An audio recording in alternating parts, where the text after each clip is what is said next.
important pour moi de venir ici à Lyon pour saluer le travail de ce nouveau réseau Génopsy et l'action que Caroline de Billy a pu avoir pour coordonner ce réseau. L'arrêté de labellisation est en cours de signature au niveau du ministre de la Santé et de la ministre de la Recherche. Donc vraiment, tout ce que je vais pouvoir vous partager, c'est vraiment arrêté et gravé, je dirais. Donc je vais aller et je vais faire une perspective entre le 3e plan maladie rare et la construction du 4e plan maladie rare. Donc simplement, si vous n'êtes pas complètement familier des 55 actions du 3e plan maladie rare, voilà un petit peu comment ça se décrit. Vous avez 11 axes. Il y a des parties qui sont directement portées par nous, Mission maladie rare à la DGOS, tout ce qui va être autour de l'errance, des impasses diagnostiques, mais aussi on a beaucoup parlé tout à l'heure de l'éducation thérapeutique du patient, des protocoles nationaux de diagnostic et de soins. Au début du 3e plan maladie rare, il existait 50 PNDS. On est à plus de 300 à l'heure actuelle, plus de 300 qui ont été financés par le 3e plan, donc 350 au moins.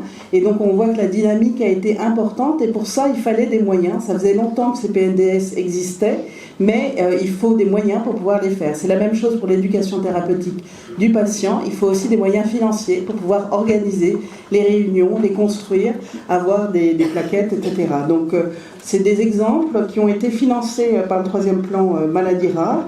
Et puis c'est un plan interministériel. Donc on a aussi à travailler avec le ministère de la Recherche. Là, ce sont plus spécifiquement les axes 5 et 6 et qui ont permis de mettre en place notamment des cohortes de recherche dans les maladies rares.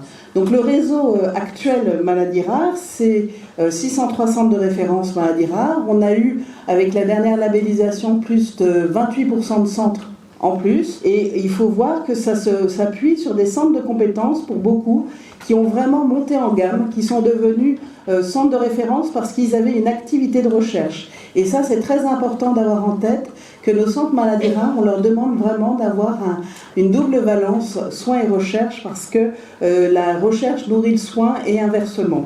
Donc on a 1723 centres de compétences et puis 23 filières de santé maladies rares, ça c'est notre paysage français.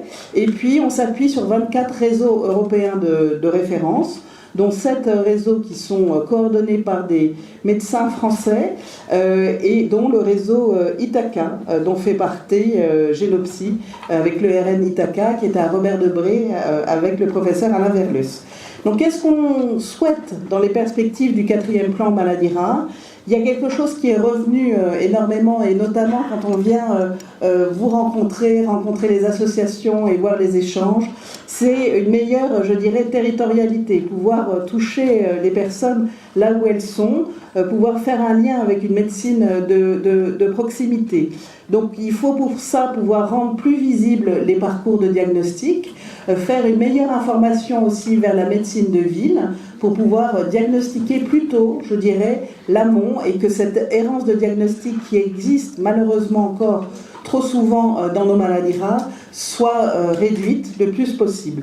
Donc rendre visibles et lisibles ces parcours, soutenir donc des parcours maladies rares de proximité, et puis soutenir la personne malade et l'aidant, parce qu'il nous semble extrêmement important de laisser cette personne libre, dans le sens où ce qui est important, c'est qu'elle ait une information claire de ce qui existe, que ce soit en traitement, je dirais en conseil génétique, quelles sont les options, etc. Et c'est vraiment ensuite à la personne malade, à l'aidant, de pouvoir faire son choix et d'être soutenu par son équipe médicale, quel que soit son choix. Donc ça, c'est important aussi pour les personnes malades d'être acteurs de leur parcours et de leur parcours de vie. Donc pour cela, on a, lors du 3e plan maladie rare, mis en place, on en a parlé tout à l'heure avec Sylvie, pour la plateforme maladie rare Braze, et donc on a mis en place 19 plateformes d'expertise maladie rare et 4 en Outre-mer.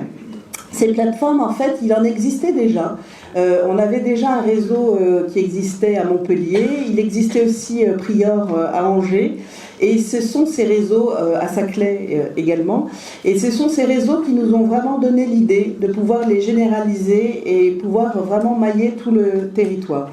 Donc c'est important de voir que ces réseaux, on avait laissé une certaine liberté, donc elles sont pas toutes sur le même modèle, mais de plus en plus, parce que là, moi, je me déplace aussi pour aller les rencontrer, et j'ai pu, le mois dernier, aller à Nice, à Marseille, à Montpellier et à Toulouse, et à chaque fois, la constante, c'est vraiment la médecine de ville.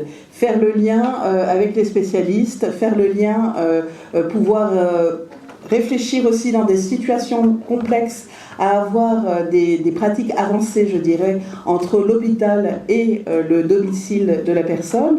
On peut penser à des maladies rares où le déplacement devient compliqué en fonction de l'évolution de la maladie. Ce sera le cas par exemple de la maladie de Charcot, la SLA.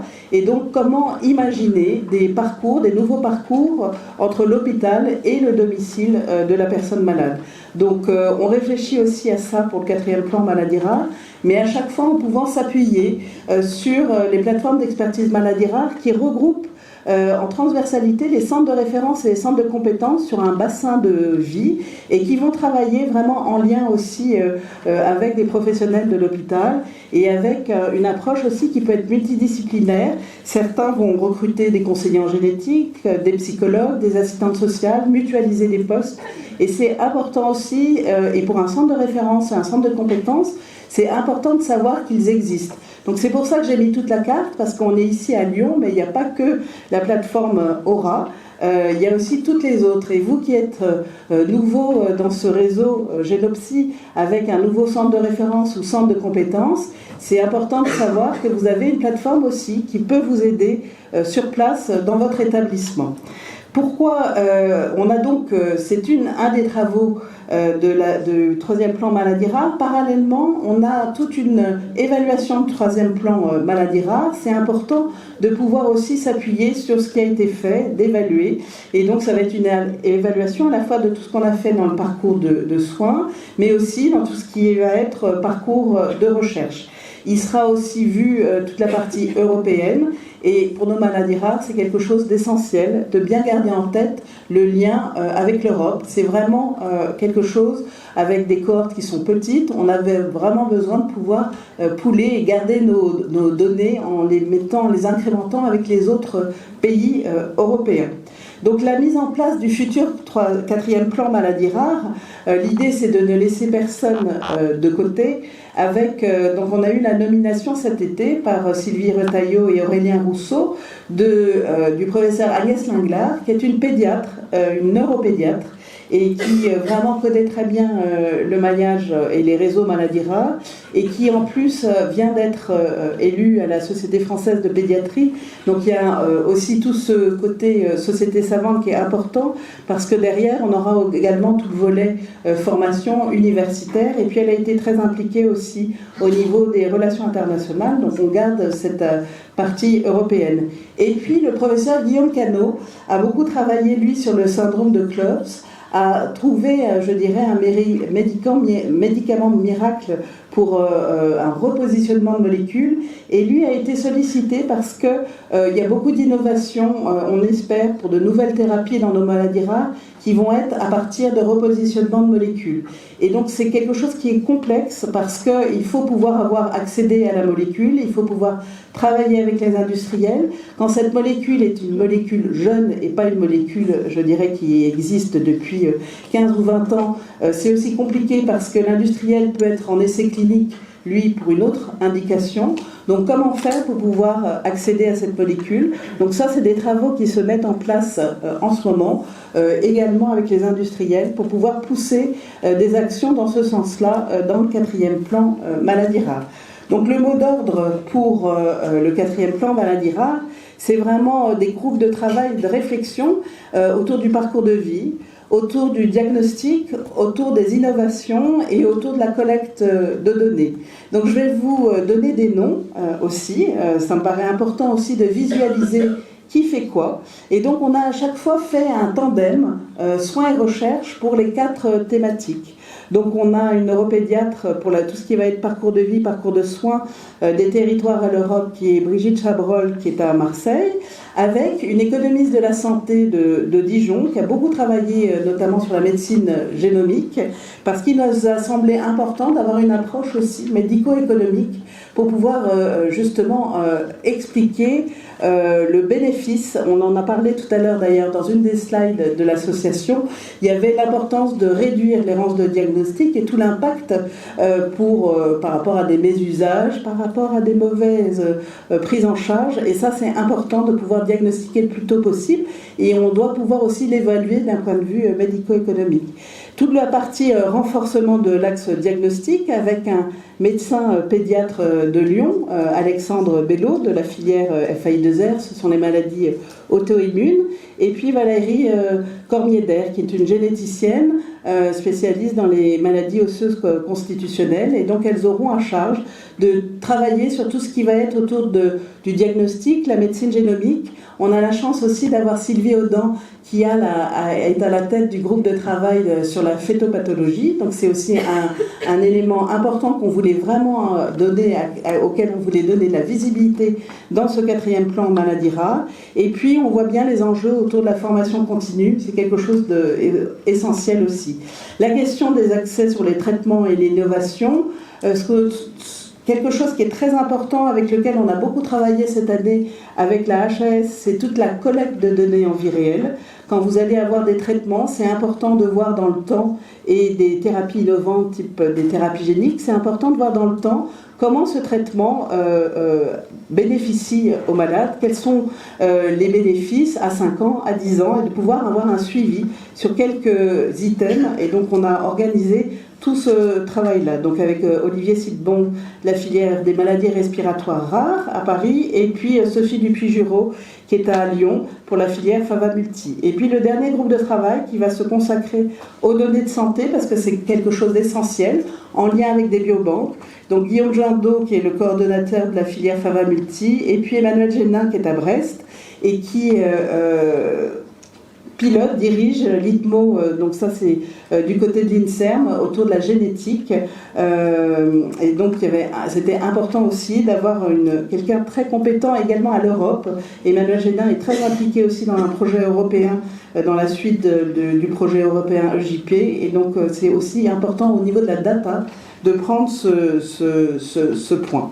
Donc par rapport à la labellisation, je dis toujours que ça va être la première action de notre 4e plan maladies rares. Les financements vont arriver à partir du mois de mars, et donc c'est important de se projeter.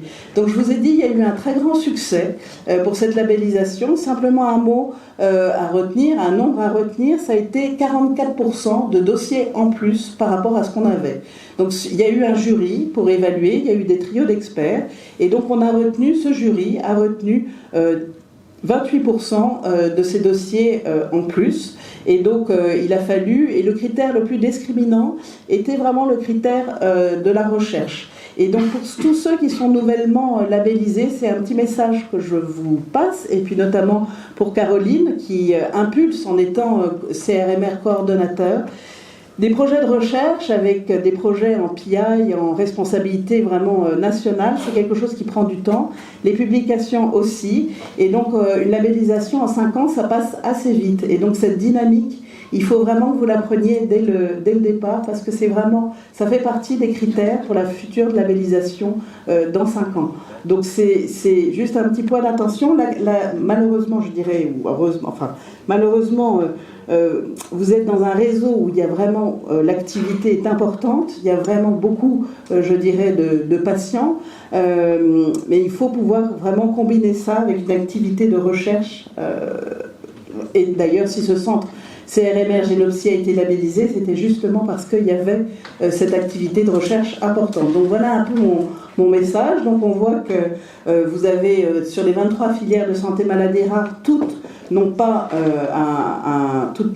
de nouveau CRMR coordonnateur, mais c'est le cas chez Handira. Et je dirais Caroline était avant également constitutif dans un autre réseau, mais c'est vraiment ce réseau de Genopsy a sa particularité.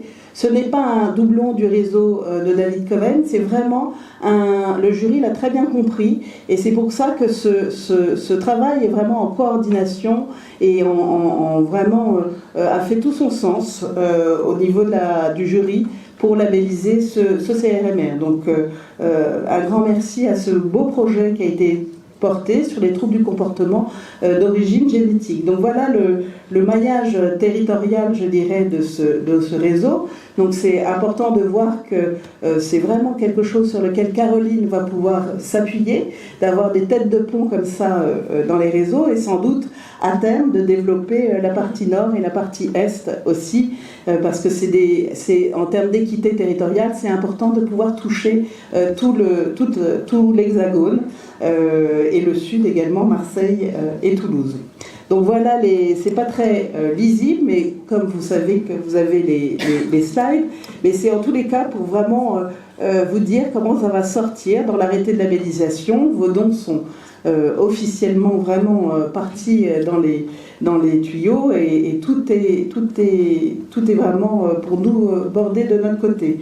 Par rapport au timing, ça a pris du temps. Il a fallu pour nous... il y a près de 1800 centres de compétences. Il a fallu revoir tous les centres de compétences.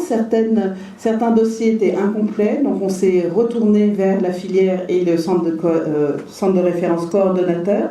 On a dû faire un comité exceptionnel le 2 octobre. Et puis voilà un peu ce qui est prévu pour début 2024.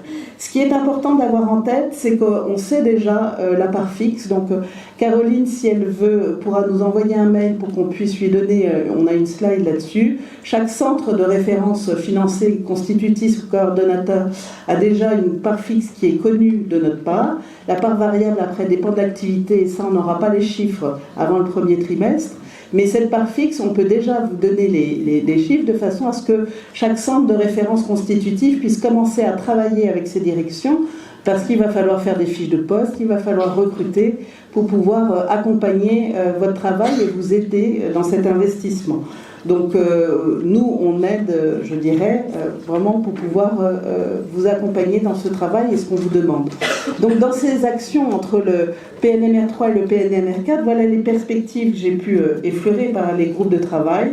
Donc je ne vais pas y revenir, mais j'assiste sur aussi une dernière partie qui est le lien avec des laboratoires de biologie médicale. On en a peu parlé, mais avec la médecine génomique et tout ce qui va être variant de signification inconnue, c'est important de faire ce lien aussi, de refaire le lien, en tous les cas du côté du plan. Évidemment, ce lien a toujours été entre les centres de référence et les laboratoires diagnostiques, mais de leur redonner une visibilité dans le 4e plan maladie rare.